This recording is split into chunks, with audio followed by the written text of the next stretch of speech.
Muy buenas tardes y bienvenidos a Todos Geopolítica. El día, uno menos, para las elecciones en realidad más importantes de este 2024. Que sí, que Estados Unidos, que sí, que sí, que sí. Pero el sábado en Taiwán se deciden muchas cosas, sobre todo para el ciclo económico. China tiene su propio plan. Ha habido un debate, por cierto, entre los tres candidatos al respecto de esto, y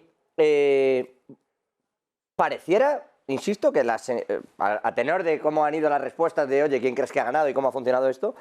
Bueno, pues pareciera que sí que existe la posibilidad real de que Kuomintang y el partido oficialista de la China continental, del Partido Comunista Chino de Xi Jinping, se alíen para ganar a ese partido progresista, a ese partido democrático progresista de Lai Ching, que es actualmente quien gobierna. Se presenta Lai, es Tsai, la actual presidenta, pero la idea es que Lai revalide por parte del Partido Demócrata Progresista, bueno, pues la actual posición de su partido. La realidad, que desde el Kuomintang, Hou Yu-hi y Ko Wen-je, de ese opositor del Partido Popular de Taiwán, que es ese partido más oficialista que les digo, anoche hicieron muy buenas migas y en realidad se encargaron muy mucho de dejar claro que no quieren pegarse por completo a China, intentando ganar una parte del electorado, sino que lo que van a hacer es una línea similar a la que hay actualmente, pero sabiendo que una cercanía con China va a mejorar mucho, pues por ejemplo, partes de la red de infraestructuras que se necesitan cambios o temas de energía. Es curioso que estén en esto también en Taiwán. Lo cierto, digo, es que China tiene un plan, gane o pierda su partido oficialista. Quiero decir, si ganan, perfecto. Porque la idea que tiene China es promover después, igual que hiciera en Hong Kong, una serie de reformas parlamentarias en Taiwán que acerquen, en realidad, el poder de Taiwán hacia China. Y que sea ya más una delegación que una región independiente. Igual que en Hong Kong. Esa es la idea si se gana. Si se pierde no pasa nada porque va a promover las reformas de forma externa a Taiwán, pero interna en China. De manera que va a cambiar prácticamente todos los regímenes independientes que pueda haber, retirando concesiones. Algunas de las pocas que le quedan a Hong Kong, ojo a Shanghái, aunque en Shanghái ya está todo perfectamente controlado, y en Taiwán. Este tipo de movimientos, insisto, los va a hacer pase lo que pase. Estados Unidos ya anunció, se lo dijimos ayer, que va a mandar una delegación a Taipei justo el domingo, después de las elecciones. Algo raro, sobre todo porque muchos de ellos son expertos electorales, son todos ex algo, para que no se diga que es una delegación diplomática, etcétera, pero claro, es raro, es rarísimo, es intentar meter presión en esta circunstancia. Insisto, un día menos para que lleguen esas elecciones de Taiwán. En cuanto a lo que está ocurriendo en los otros dos planos importantes, como siempre analizamos antes de arrancar del prisma geopolítico, bueno, en Líbano siguen disparándose unos a otros. Anoche se le ocurrió a Alemania, a Annalena Baerbock en concreto, a su ministra de Exteriores, que estaba visitando Beirut y debió de decir con su gente de comunicación, oye, vendamos algo en la visita, que parece que no he venido, ¿no? Vamos a intentar salir en los medios de comunicación. ¿Qué podemos hacer? Y alguien le debió de sugerir, oye, tenemos 15 millones, le damos 15 millones al partido oficial de Líbano, que no es Hezbollah, y que con esos 15 millones decimos que lo que estamos es intentando que el oficialismo libanés controle la frontera con Israel para mejorar la seguridad y que no se produzcan esos altercados. Y les pareció una idea fantástica. 15 millones. Y con 15 millones pretende Alemania asegurar la frontera. A diario se lanzan cohetes, a veces misiles, drones y movimientos que casi les diría que cada día hay más de 15 millones explotando y sobrevolando la frontera, la famosa línea azul entre Líbano e Israel. ¿En qué estaría pensando Annalena Baerbock para que 15 millones le parezcan suficientes, bien y además vendible? Vamos a contar esto que es fantástico. ¿En qué? Con 15 millones, imagina que con 15 millones pararas de verdad la guerra que se está empezando a producir abiertamente entre Hezbollah e Israel. Vamos, tan ganas de hacer una colecta. Con 15 millones. Pues eso es lo que ha puesto Alemania y se ha quedado tan tranquila. Insisto, pero allí la realidad es que hoy, entre otras muchas cosas, el Mar Rojo sigue siendo parte de todo ese polvorín y se han incautado allí un petrolero, ojo, protegido por Estados Unidos. Y aún así, cerca de Omán, insisto, han secuestrado este petrolero, o incautado, como lo quieran ver. El caso es que prácticamente en la cara de varios navíos de Reino Unido, que han dicho efectivamente que han visto subir a una serie de personas y que han visto cómo se secuestraba el barco, pues sin más ni más, y a pesar de los enfrentamientos de estos últimos días entre los hutíes y particularmente Estados Unidos, iba a decir la coalición internacional, pero no, Estados Unidos en particular, bueno, a pesar de todo esto, la realidad es que se han incautado un petrolero y que hay un lío diplomático en la zona de primer orden. Claro, si estás montando una coalición internacional para proteger la zona y en tu cara te llevan un petrolero, pues es para pensárselo. Digo, sobre todo si eres el que tiene el petrolero. Con todo esto encima de la mesa, Israel sigue a lo suyo, Hezbollah sigue a lo suyo, y en Ucrania, ojo, porque las noticias que vamos conociendo se acercan mucho al abismo, quiero decir. O la paz o la guerra abierta. Estados Unidos le ha pedido a Ucrania que en la próxima reunión del foro de Davos le entregue un plan de guerra. No un plan de paz, un plan de guerra. Es decir, vale, tienes esta situación encima de la mesa y yo no te estoy dando el dinero, que esa es otra. ¿Qué vas a hacer?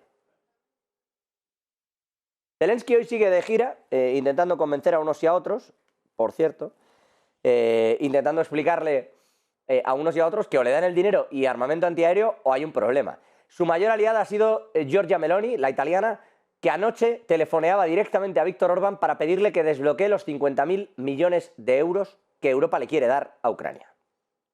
Y que de momento no ha obtenido tampoco una respuesta en positiva. Orbán ha dicho que está dispuesto a negociarlo. Es todo lo que sacó ayer Meloni de este asunto, anoche.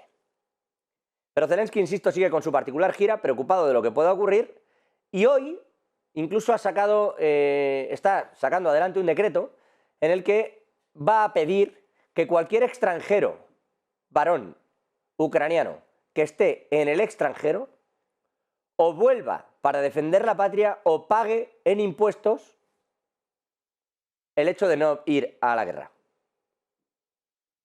Ese es el nivel de lo que se está manejando ahí, mientras siguen los ataques en un sitio y otro, hoy sobre Kharkov en particular, los disparos de Rusia. Una Rusia a la que, por cierto, y cerrando un poco todo este foco, le ha molestado el último movimiento de Noboa en Ecuador.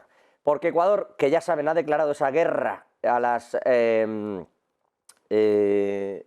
bandas criminales, al tráfico, bueno, a los traficantes, etcétera, necesita armamento nuevo para los soldados. Así lo ha dicho Noboa. Y entonces Estados Unidos le ha hecho una propuesta que es: me das el material que tienes y a cambio de eso, que ya veré cómo lo reconvierto y reconduzco, te ofrezco nuevo material. ¿Qué es lo que pasa con eso? Que el material que le quieren cambiar, estamos hablando de unos 200 millones de dólares. El material que quiere enviar Ecuador a Estados Unidos a cambio del nuevo es ruso. Ha emitido un comunicado Rusia en el que ha dicho que es hostil y considerará una medida hostil la transferencia de cualquier equipo militar de la Federación Rusa por parte de Ecuador a Estados Unidos para lograr ese intercambio. Esa es, insisto, la situación ahora mismo en un país que necesita hacer el intercambio pero que no quiere enemistarse con Rusia y que tiene claramente un problema. Así que con todo esto sobre la mesa y un asunto sobre Polonia que ahora trataremos, así como está el panorama. Y con dos buques de Reino Unido, por cierto, ya que hablábamos de esto, que siguen sin acceder al Mar Negro porque Turquía no les deja, para drenar minas. Lo que sí ha hecho Turquía hoy, por cierto, es firmar junto a Rumanía y Bulgaria un acuerdo para retirar minas del Mar Negro. Creen que efectivamente eso contribuye, pero considera Turquía que no es bueno que entren los barcos de Reino Unido porque en tiempos de guerra hay que respetar los tratados y los estrechos no se utilizan. La realidad es que dos buques de guerra de Reino Unido en el Mar Negro frente a Rusia es algo que Turquía no quiere ser quien lo provoque. Y sigue en esas, a pesar de la firma de este último acuerdo. Con todo esto sobre la mesa, vamos a buscar su análisis. Al otro lado de la pantalla, José Luis Orella, profesor de Historia Contemporánea en la Universidad CEU San Pablo, en el centro de sus pantallas. A su derecha, Adrián Celaya, presidente de CAI Group, profesor de Economía Aplicada en la Universidad del País Vasco, y Pedro Muriño, fundador y CEO de Iberatlantic Global Corporation, cónsul honorario de la Federación de Rusia. Buenísimas tardes a los tres. ¿Qué tal estáis? Muy bien, muy buenas tardes. Estupendamente, gracias. Bueno, no son pocas las cosas. Si les parece, empezamos por lo de Taiwán, que va como en cuenta atrás, un día menos, decía yo, ojo, que en realidad pueden ser las elecciones más importantes del año. Si no pasa nada, perfecto, pero como pase, entonces lo de Estados Unidos se nos va a quedar en pecata minuta, las elecciones de noviembre. ¿Cómo estáis viendo vosotros todo lo que está ocurriendo allí? El giro en las encuestas, que si el espionaje de un lado, la propaganda del otro, los últimos movimientos y planes de China hacia Taiwán. Adrián, José Luis, Pedro, ¿cómo evaluáis lo que resta por venir antes de las elecciones? Bueno, parece que hay dos opciones básicas, ¿no? La primera es una opción fundamental de continuidad con la victoria del Lai, representante del Partido Progresista actualmente en el poder, pero que no sería una opción de total continuidad porque todo parece indicar que al final el contexto va a tener que ser un contexto más pactado en el que este Partido Progresista no va a tener las mayorías que ha tenido hasta ahora, y esto ya nos situaría en un contexto de moderación. Y esto siempre tendría un efecto de moderación de las tensiones que se han acumulado en los últimos años en la zona. La otra opción sería la que ganase, aunque no sea el favorito en las encuestas, ganase el representante del Kuomintang, y esto sí claramente sería un paso hacia la distensión muy clara entre Taiwán y China, siempre dentro de un contexto en el que, como nosotros hemos comentado más de una vez, en definitiva, todo lo que está pasando en los últimos meses alrededor de Taiwán está muy relacionado con un conflicto geopolítico global en el que lo importante van a ser las relaciones entre China y Estados Unidos dentro de ese choque geopolítico entre países emergentes y Occidente, y ese choque geopolítico va a ser el que marque las claves fundamentales de cómo evoluciona el conflicto también en Taiwán.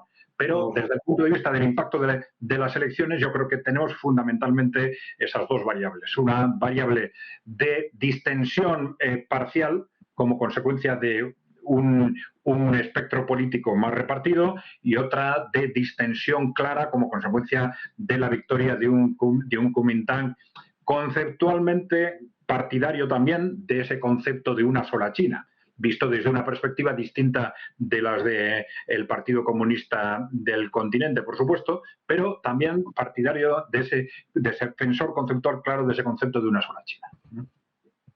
En el debate que se produjo, efectivamente el Kuomintang y la parte del Partido Popular de Taiwán, ese partido más oficialista, iban bastante de la mano en muchos de estos temas. Luego disintieron en algunos, pero iban bastante de la mano. En lo económico pues tenían algunas cositas, pero sobre todo esa mano se la daban porque creían que esa parte tenía dos partes, una tradicional y la otra que podía entrar dinero para infraestructuras, bueno, pues de bastante buena manera, si se acercaban un poquito más a China. Trasladándole lo que dice Adrián a José Luis y a Pedro, José Luis, ¿no temes, o qué pinta, tú me dirás, la famosa delegación no oficial que quiere enviar Estados Unidos a Taipei justo al día siguiente de las elecciones, con un montón de ex altos cargos de la administración americana? Hombre, por una parte que quizá asegurar un poco esa tradicional o esa relación de amistad no reconocida diplomáticamente que siempre han tenido con Taiwán, o desde su origen cuando era siempre China nacionalista, ¿no? O sea, el mantenimiento de su independencia y de su posición siempre ha sido porque el escudo armamentístico estadounidense ha estado allí, y cada vez que han formado parte, un poco, como bien ha dicho anteriormente Adrián, un poco de ese conglomerado internacional, pues hay que tener en cuenta que la isla de Taiwán conforma, junto con la base de Guam, con Filipinas, con Japón, con Corea del Sur, bueno, un poco toda esa pantalla de estrechos aliados cercanos a Estados Unidos, que más o menos mantienen, bueno, pues la hegemonía anglosajona en el Pacífico, ¿no? Por tanto, el que variase un poco ese estandarte en Taiwán, pues se estaría propiciando un poco la ruptura de ese arco defensivo que Estados Unidos siempre ha estado más o menos sosteniendo y puliendo, ¿no? Y que no se note que ahora, con la multiplicación de los conflictos por todo el mundo, Estados Unidos tiene un cierto abandono a la isla de Taiwán, ¿no? Por eso la necesidad de enviar una representación de peso, con gente importante, con gente que tiene relaciones, que ha estado anteriormente allí y que puede enlazar y que puede tranquilizar a la clase política taiwanesa en esa dirección. Si suponemos que con los resultados un poco de las encuestas se confirmaría, bueno, un poco esa victoria igual del Partido Progresista Demócrata y, por tanto, bueno, el que pudiera haber un cierto incremento un poco de la tensión, aunque si es una victoria por muy poco se tendería a relajar. Lógicamente, una victoria del candidato del Kuomintang aceleraría esos procesos de relajamiento y de intensificación de relaciones estrechas a nivel económico y de infraestructuras y más o menos, bueno, dialogante a niveles políticos, alejando hacia una generación más tarde, bueno, esas posibilidades de hablar, bueno, pues todos somos chinos, todos formamos parte del mismo mundo, pero bueno, ya veremos los procesos en los que se podría realizar esa integración, federación, confederación o lo que fuese, ¿no? Que siempre, bueno, los chinos han tenido, bueno, muy a largo plazo un poco todos estos procesos de diálogo, ¿no? Pedro, al respecto de este movimiento y evidentemente también de si se eleva o no la tensión, ¿no? O de qué sentido tiene, porque al final mandas una delegación allí, ¿para qué?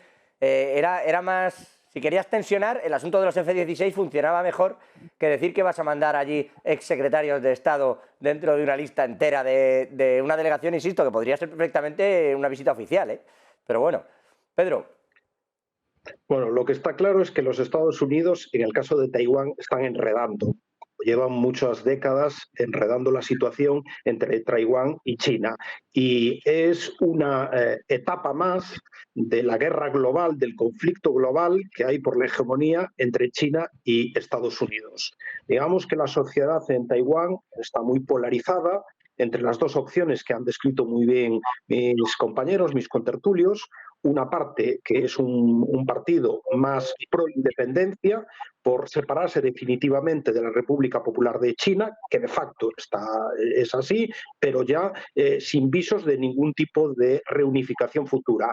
Y por otra parte, el partido Kuomintang, que siendo también favorable al sistema político taiwanés, obviamente es más favorable a un entendimiento con la República Popular China. Bueno, pues esta situación que lleva muchos años, muchas décadas polarizada, en las últimas dos elecciones ha tendido del lado del Partido Democrático Progresista, es decir, de estas posiciones más proindependentistas. Pero claro, ahora desde febrero del año 22, con la operación militar especial en Ucrania, hay una analogía, hay una situación que cambia radicalmente. Es decir, yo creo que buena parte de la población de Taiwán confiaba o confía que en la época actual una situación como la que se estaba produciendo en Taiwán no daría lugar a una acción militar por parte de China. Y obviamente después de lo que ha pasado en Ucrania, donde efectivamente sí que ha habido una operación militar por parte de Rusia en territorio ucraniano, pues obviamente ya cambia el escenario. Y entonces se plantean dos mensajes muy sencillos a la opinión pública local, que apelan los dos a los dos grandes movilizadores del voto en cualquier elección, que son las emociones, fundamentalmente el odio y el miedo. Unos, el Partido Democrático Progresista, pone la balanza de dictadura, democracia. Es decir, si no ganamos nosotros, vamos a acabar siendo absorbidos por China y por lo tanto caeremos en una dictadura. O sea, intentan influir en el miedo y en el odio por parte de los ciudadanos locales. Y por otra parte, el Kuomintang juega sus bazas diciendo, oiga, si ustedes votan otra vez al Partido Democrático Progresista, nos podemos encontrar en un escenario de confrontación con la República Popular China que acabe en una invasión. Y por lo tanto hay dos dicotomías: guerra o paz. Bueno, vamos a ver lo que finalmente los ciudadanos, cuál de estas emociones prevalece más, y veremos ya en pocos días cuál es el resultado. Y la verdad es que va a ser muy interesante, y coincido contigo en que va a ser una de las elecciones más importantes del año 24 a nivel global. Sí, sí, eso decía yo al principio, que cuidado, que esto, en función de lo que ocurra allí, puede ser más llamativo que Estados Unidos en noviembre, por ejemplo. O sea, quiero decirte, vamos a verlo. No sé si queréis añadir algo más de este asunto, porque hoy tengo muchos en cartera, y os voy a saltar directamente el mapa. Me voy a ir a Líbano, me voy a ir a esa guerra que hay abierta ya. Yo no sé por qué seguimos hablando de proxy o no proxy cuando hay tropas directamente saltando a un lado y otro de la línea azul, de la famosa frontera entre Israel y Líbano. Pero bueno, si quieren le llamamos guerra proxy. El caso es que allí se están disparando de buena manera. Lo que se le ha ocurrido a Alemania, decía yo al principio, no sé si me han escuchado, pero es poner 15 millones para asegurar la frontera, dice, con 15 millones de euros. Está bueno el tema. La verdad es que sale barato para una guerra mundial. Quiero decirte, si esto se va a venir arriba, por 15 millones de euros es casi bueno hacer una colecta. El caso, Alemania está en esto, Estados Unidos no sabe muy bien cómo parar, o sea, incentivar y a la vez frenar a Israel. La jugada está saliendo rana. En el Mar Rojo hemos visto cómo se secuestraba o incautaba, o como ustedes quieran, un petrolero en la cara misma de los navíos de guerra de Reino Unido, sin que allí pasara nada. Quiero decir, todo esto está ocurriendo allí en un momento en el que además ha comenzado esta mañana el juicio, lo hemos dado aquí en Negocios Televisión, en esa corte internacional, donde Sudáfrica ha expuesto ya su hilo argumental y los fundamentos de derecho por los que considera que hay un libelo de sangre y se está cometiendo crímenes contra la humanidad en Gaza por parte de Israel. Y ya ha comenzado también esa prueba. Con todo este panorama, ¿ahora qué hacemos, Adrián? Bueno, vamos a ver. Empezando por el Tribunal Penal Internacional y para situar un poco el contexto también, ¿no? Esto seguramente puede ser más importante de lo que parece, porque en principio no tanto desde un punto de vista jurídico, porque Israel no es parte del Tribunal Penal Internacional, aunque sí lo es Palestina, formalmente está admitido como miembro. Tampoco en el Tribunal Penal Internacional se juzgan gobiernos, se juzgan personas. Bueno, estaríamos ante un procedimiento muy largo, pero el impacto político de esto puede ser relevante, y puede ser relevante en una situación en la que ya la imagen del gobierno de Israel en el mundo está muy por los suelos, digamos, ¿no? Pero además en un contexto en el que Estados Unidos está viendo cada vez más dificultades a mantener, vamos a decir, dos guerras a la vez, ¿no? En un contexto interno muy complicado. Estos movimientos del Tribunal Penal Internacional, por ejemplo, pueden ayudar al gobierno de Estados Unidos a presionar al de Israel, seguramente en un contexto en el que se obligaría al gobierno de Israel a buscar algún pretexto para detener las operaciones, algo por el estilo, antes de que lleguen las elecciones de noviembre en Estados Unidos, ¿no? Pero esto nos revela un contexto conjunto de agotamiento de la estrategia de Israel, que parecía una estrategia muy clara, atrevida, pero muy clara y decidida en un primer momento, esa estrategia de incursión en Gaza, vamos a decir, ¿no? Pero que está agotándose claramente desde un punto de vista operativo, desde un punto de vista de los distintos frentes que se han abierto, desde un punto de vista de la imagen política de Israel en el mundo en su conjunto, ¿no? En ese contexto de agotamiento hay distintos frentes que se abren y algunos que se abren y se cierran, ¿no? Esto que ha sucedido en Omán, bueno, puede ser algo de alguna forma casual. Hay que tener en cuenta que no es un petrolero cualquiera, es un petrolero que a su vez había sido incautado a Irán por Estados Unidos, ¿no? Si mi información no es incorrecta, con lo cual es una acción puntual en la que Irán ha detectado un petrolero que que Estados Unidos les había, vamos a decir, robado entre comillas o incautado anteriormente. Tal cual, Y lo han recuperado. La información que está dando Adrián es exactamente esa. El famoso San Nicolás que le han quitado es un petrolero que anteriormente se le había incautado a Irán y que no se le había devuelto por las sanciones con el tema de los tratados nucleares. Claro. Claro, con lo cual no quiere decir necesariamente que haya un salto adelante en la implicación directa de Irán en el conflicto, pero no dejan de quitarte un petrolero, no lo digo por Irán, pero no dejan de quitarte un petrolero en un momento en el que tienes a toda la coalición internacional allí mirando y te quitan un petrolero directamente en la cara, ¿eh?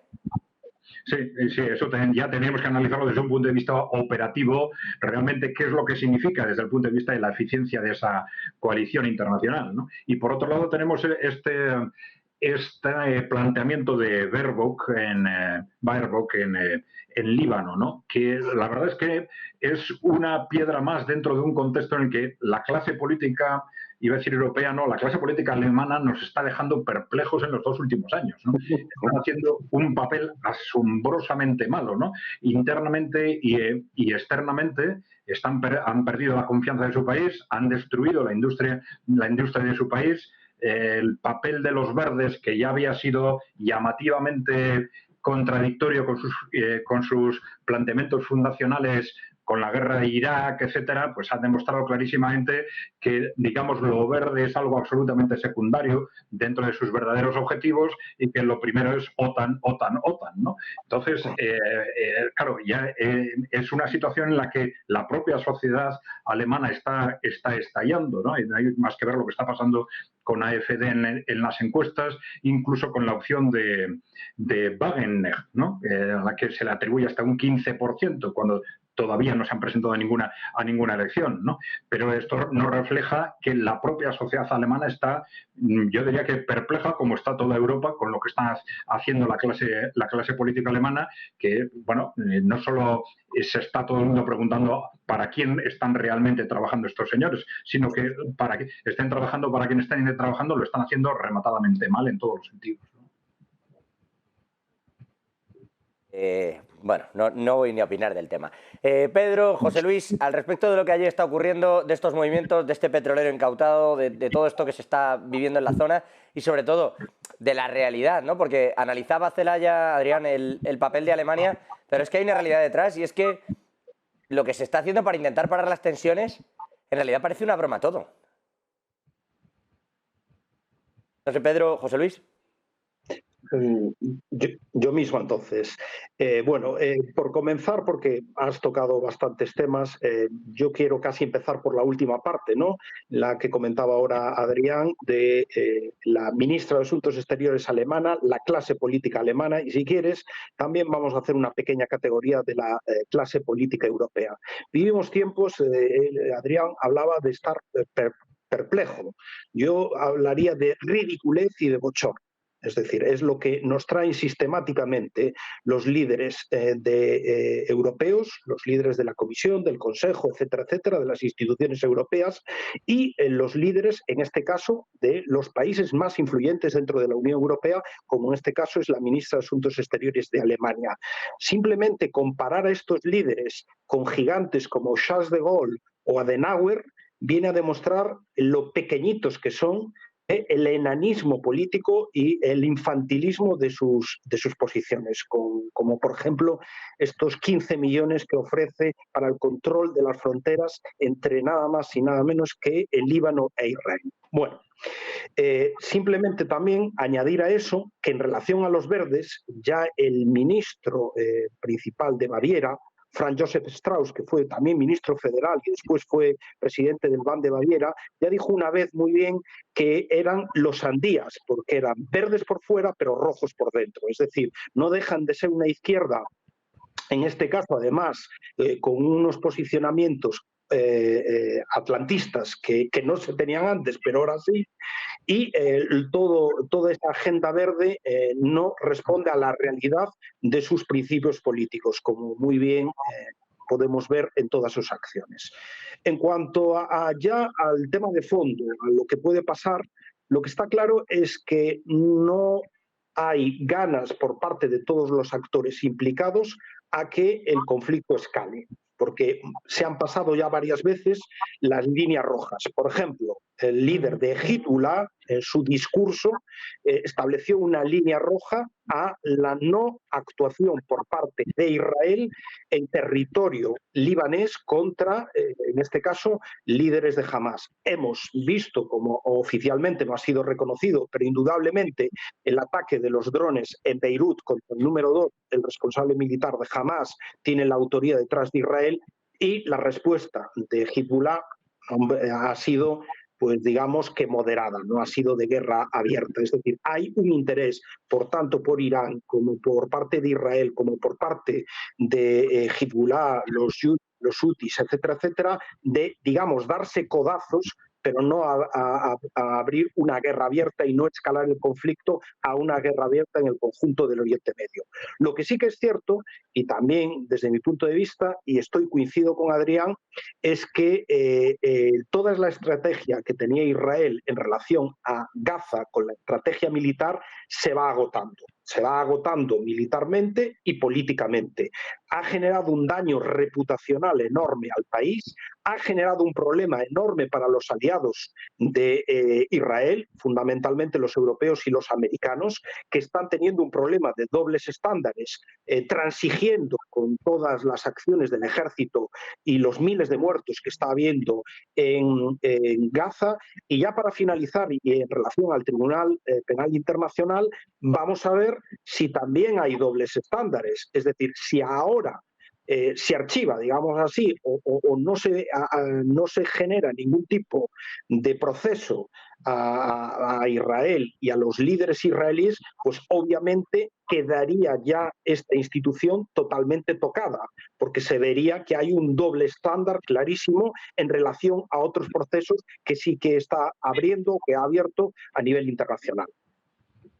Pedro, al respecto de esto que estás comentando, alguien aquí en España solía decir que si quieres que algo no se resuelva, abre una comisión y lo investigamos, ¿no? Y así está, ¿no? No puede pasar lo mismo. Yo he estado viendo los plazos que puede manejar la propia Corte sobre este tema y nos podemos extender bastantes años, ¿eh? Sí, indudablemente puede ser un proceso largo, pero el mero hecho de que ya no se inicie el proceso, no haya una investigación, no haya lo que es todo un procedimiento judicial para imputar, digámoslo así, y iniciar un proceso judicial donde pueda haber una resolución final, pues dejaría muy mal, muy en evidencia al propio tribunal y a la propia naturaleza de lo que está enjuiciando y a quién enjuicia. Sí, lo que pasa es que lo que te digo es que pueden abrirlo y antes de acabar declarándolo inocente, pues nos echamos 10 años en un proceso en el que nadie dice nada, ¿no? Que eso puede pasar y yo, si tuviera que poner mi dinero en algún sitio con esas apuestas, diría que va a pasar algo así, ya lo veremos. José Luis, ¿cómo ves ese aspecto? ¿Cómo estás viendo las tensiones en esa zona? Bueno, por seguir un poco por la temática de lo de Sudáfrica, más o menos la elección de que el país que lleve un poco todo el asunto sea Sudáfrica está muy bien tomado, un poco por esa parte que dice, se puede ralentizar a nivel judicial, pero sí que a nivel propagandístico resulta muy contraproducente contra Israel.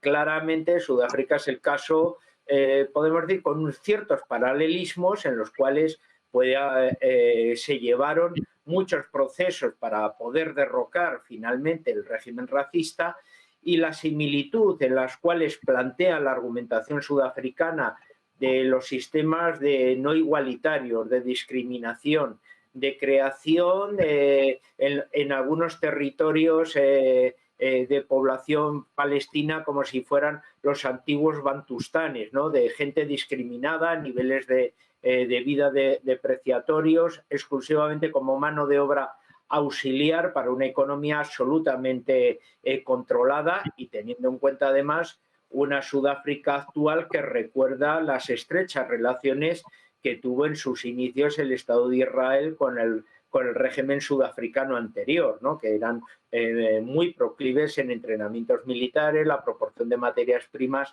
etcétera, ¿no? Entonces, el que sea Sudáfrica el que está llevando esa labor un poco de visualización internacional de los problemas que se están sucediendo en Gaza contra Israel, sí que le hace un profundo daño, porque claro, a los sudafricanos actuales no se les puede acusar de no tener ese aval moral de haber sido víctimas de un régimen discriminatorio. Por lo tanto, ellos sí que tienen un poco ese discurso favorable de buscar a las víctimas actuales del presente cuando ellos fueron víctimas en el pasado, ¿no?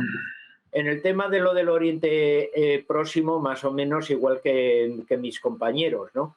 O sea, sí que tanto las milicias que mantienen ciertas relaciones con Irán tienen una capacidad de abrir frentes, están demostrando su protagonismo, su presencia, pero no en el aspecto de claramente de abrirlo, pero sí demostrar un poco su situación, su fortaleza y su posibilidad de que, bueno, o se atienen a ciertas circunstancias o se podrían poner las cosas mucho más peligrosas de lo que están ahora. Claramente Israel ha perdido otra vez de nuevo, como le va pasando muy a menudo últimamente, la campaña propagandística.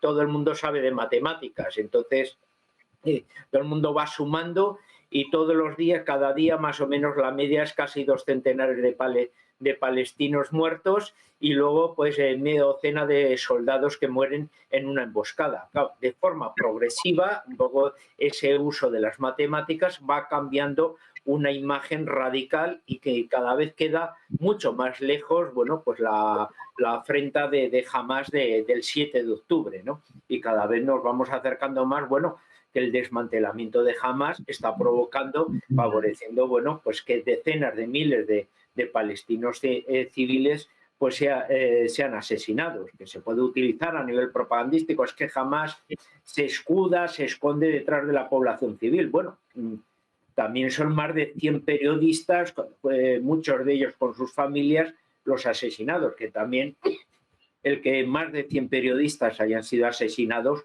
ojo, qué demonios pasa aquí, ¿no? Entonces, o sea, hay muchas circunstancias a estudiar, a ver, y claramente la lucha paralela mediática, Israel José Luis, es que hablas de los periodistas no pueden entrar en la zona, o sea, pueden entrar, se están jugando la vida, claro, no pueden entrar en la zona amparados por nadie, salvo que entres por un corredor de seguridad, si no, no serás considerado prensa.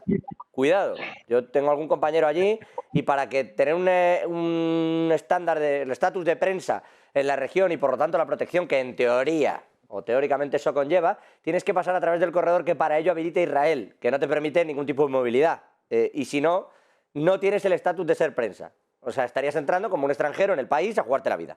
Y a saber por dónde, quiero decir. Eso está también pasando, claro. De ahí luego lo que comentas, esas cifras. Por cierto, está diciendo Estados Unidos, está filtrando estas horas, que existe la posibilidad, que tiene informes que aseguran que Hezbollah está pensando en atacar en suelo estadounidense, en suelo norteamericano. Lo digo por si ya, con esto de la información, la contrainformación y la propaganda, no sé si queréis añadir algo a este tema. Pues le paso la cortina. Con todo esto sobre la mesa y con lo que estamos viendo, que no es poca cosa, en Líbano tenemos otro asunto que creo que Pedro en realidad lo quería hilar, lo dejaba caer cuando estaba hablando del tema de Sudáfrica y de los juicios que se pueden hacer a Israel. Claro, tiene la otra cara, que es Rusia. Es decir, si lo que está haciendo Israel no es condenable, ¿cómo condenar entonces a Rusia? Que creo que es por donde iba, si me permite la sencillez de la explicación, Pedro, en el análisis de antes también, porque efectivamente pasan muchas cosas en esto. Rusia sigue cargando contra Ucrania, hoy lo ha hecho en Kharkov, bueno, en general es una guerra y se siguen produciendo bajas en todas partes. Zelensky no deja de pedir ayuda y hoy, y esto me llama mucho la atención, os quiero preguntar qué os parece, se ha sabido que Estados Unidos lo que está es presionando a Zelensky no para que le presente un plan de paz, sino que para que le presente una alternativa, es decir, vale, si no quieres que negociemos la paz, ya hemos sabido todos que hay reuniones secretas, que algunas ni siquiera cuentan con la propia Ucrania, entonces ante esta situación parece que lo que le viene a decir Estados Unidos es, vale, si no quieres negociar el final de esto a nuestra manera, ¿cuál es tu plan de guerra? No el de paz, sino cuál es el plan que tienes tú para de verdad enfrentar a Rusia. Y esto le ha puesto como fecha la famosa cumbre de Davos. Ojo, primero, no es mucho tiempo y segundo, de momento siguen sin llegarle ayudas. ¿qué situación se le queda entonces a Zelensky ante lo que estamos viendo? Que, por cierto, es condenar y condenar y condenar la ayuda de Corea del Norte a Rusia, pero en realidad no va más allá de la palabrería también. Y Rusia está rearmada, tiene misiles balísticos, armamento nuevo y no le dan nada a Ucrania. No sé, o llegan los Taurus, llega el dinero y empiezan a llegar aviones, o va a haber un problema serio ahí. Yo no sé cuál es el plan, o cuál creéis, Adrián, José Luis, Pedro, cuál creéis que es el plan que puede presentar Zelensky. Bueno, vamos a ver. Claro, plan de guerra puede ser muchas cosas, pero yo creo que ese concepto sí es coherente con el discurso tanto de Zelensky como de Estados Unidos, ¿no? Ninguno de los dos ha reconocido formalmente que la guerra está perdida, como están reconociendo interlocutores internacionales de todo tipo, medios de comunicación, etcétera.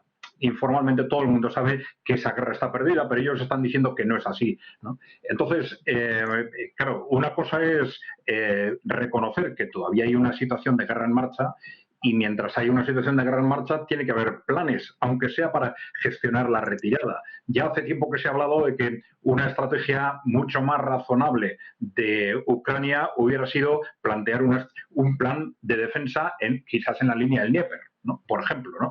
En lugar de hacer esos alardes continuos de que si voy a atacar y voy a conquistar una ciudad A, B, C o D, o recuperar estos o aquellas regiones, que eran planes irreales a las que no se les atribuía más de un 15% de éxito y que además han fracasado de una forma sorprendentemente absoluta, pues en lugar de eso lo lógico es que en cualquier momento se diga, bueno, vamos a ver, si no, no tenemos ninguna capacidad de ataque, esto lo estamos viendo una y otra vez, nos estamos desgastando de una forma absurda en ataques sin sentido, pues vamos a plantear una línea defensiva suficientemente fuerte, no sé si en el Dnieper o donde sea, pero vamos a aceptar una pérdida de territorio y mientras tanto vamos a organizar una retirada ordenada hasta esa supuesta línea defensiva. Eso podría ser, por ejemplo, una estrategia lógica, o quizás lo hubiera sido hace 6 meses y ahora ya es demasiado tarde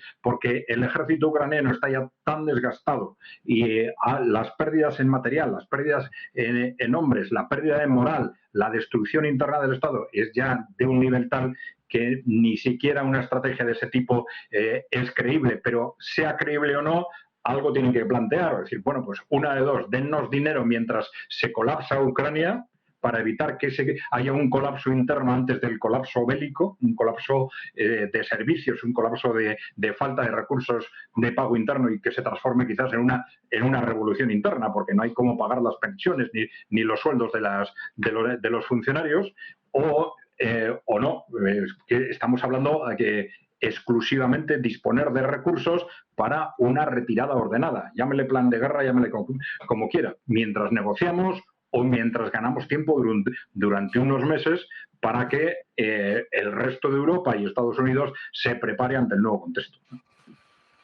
Lo de lo que está comentando Adrián, José Luis y Pedro, ¿es posible que esto acabe en una guerra civil interna en Ucrania? Os lo añado, no quita que comentéis lo del asunto de Davos y el plan, pero quisiera añadir esta pregunta.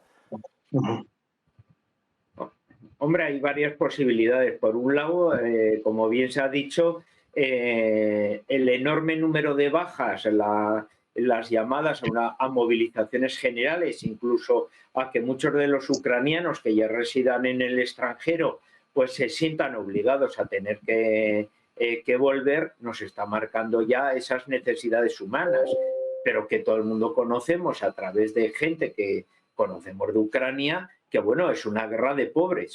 O sea que la gente que puede pagar está pagando y no está siendo movilizado, y en cambio hay personas que no pueden pagar, que están siendo buscados, emboscados y llevados al frente de una manera radical. Es una vuelta casi a las guerras del siglo XIX, y eso sí que está provocando y favoreciendo, bueno, pues que haya ciudadanos de primera que pueden incluso estar veraneando. Solo hace falta meterse en las redes de ciertos ucranianos, y muchos han estado en Málaga, en Alicante y en muchos sitios, y otros, en cambio, bueno, pues que están viviendo la guerra en toda su piel. Y eso sí que puede provocar muchas particularidades. Otra cuestión también el nivel de la clase política cuando salen, bueno, pues la compra de casas o de mansiones como la del alcalde de Kiev en Alemania por varios millones de dólares, etcétera. Bueno, pues todas esas cosas están saliendo, lógicamente en una situación de guerra en la cual todo el mundo tiene que hacer equipo común, etcétera. Bueno, pues se está fracturando, se está fragmentando.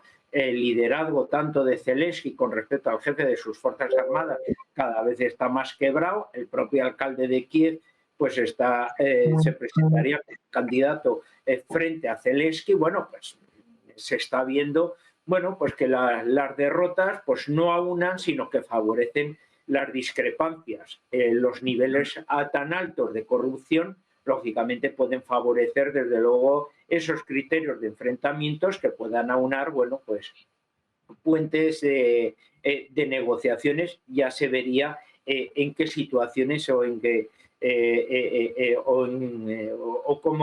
en qué campos, ¿no? Y por lo tanto también la necesidad a la hora de arropar, de auxiliar, de financiar esa campaña militar que depende en 100% exclusivamente de los europeos y de Estados Unidos, pues claro, pues como bien se iniciaba antes, ¿no? Bueno, ¿y qué planes son los que tenéis? ¿Lanzar todos los F-16 a reconquistar el espacio aéreo? ¿Se va a realizar una ofensiva? ¿Se va a realizar una operación de defensa para no perder más territorio? ¿Cuáles son los planes militares en los cuales Ucrania va a intentar evitar una ruptura del frente y que pueda descabalgarse todo, ¿no? Eso es lo que dice Estados Unidos, que cuál es el plan, que le presenten uno. Aunque claro, también le dirá a Zelensky, pues tengo uno si me das el dinero y otro si no me lo das. Pero bueno, qué sé yo. Pedro, me tengo que ir un segundo a publicidad, te quedas con el turno de palabra y además te quiero preguntar, por la parte que también toca, si en el caso, como está también argumentando Orella y dejaba entrever Zelaya, si efectivamente se acaba produciendo algún tipo de distensión interna, Rusia va a intervenir, va a dejar que esto se reproduzca solo. Me dais 2 minutos y Pedro nos contesta seguro encantado aquí en Todo es Geopolítica. Hasta ahora mismo.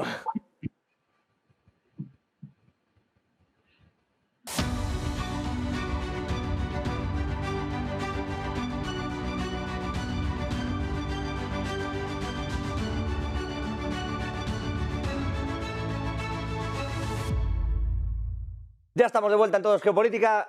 La palabra en Pedro Mourinho, a quien le preguntábamos, oye, ¿qué va a pasar en Ucrania si termina habiendo una guerra civil? Y le voy a añadir 2 cuestiones que vienen directamente desde la propia comunidad, que dicen algunos de los espectadores, Pedro. Uno dice, van reseteando zonas, que si Ucrania, que si Gaza, a ver cuál es la siguiente. Y el otro dice, ¿y si hay un golpe de Estado en Ucrania?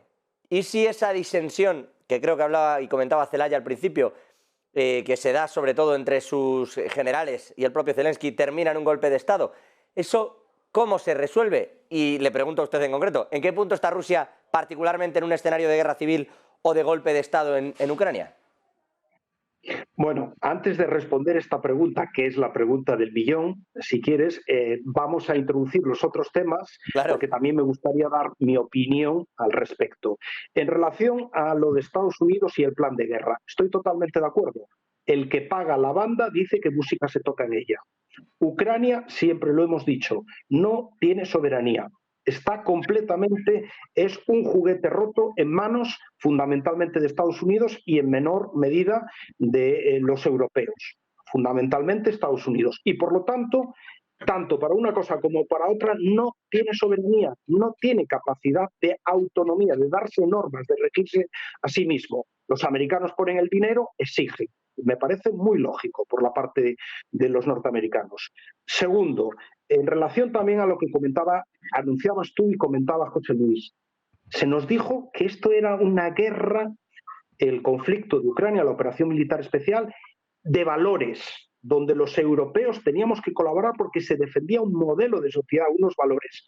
Ya vemos cuáles son los valores que se defienden en Ucrania. Ciudadanos de primera, ricos, tomando los mojitos en Marbella, ciudadanos de segunda en el frente. Esa es la democracia, esos son los valores que decía defender. Por supuesto, se ilegalizan partidos políticos, Por supuesto, no se deja salir a expresidentes del país, como a Poroshenko cuando quiso viajar a Hungría a entrevistarse con Orbán. Por supuesto, no se convocan elecciones porque se alega que hay ley marcial. Esa es la democracia que defendemos en Ucrania.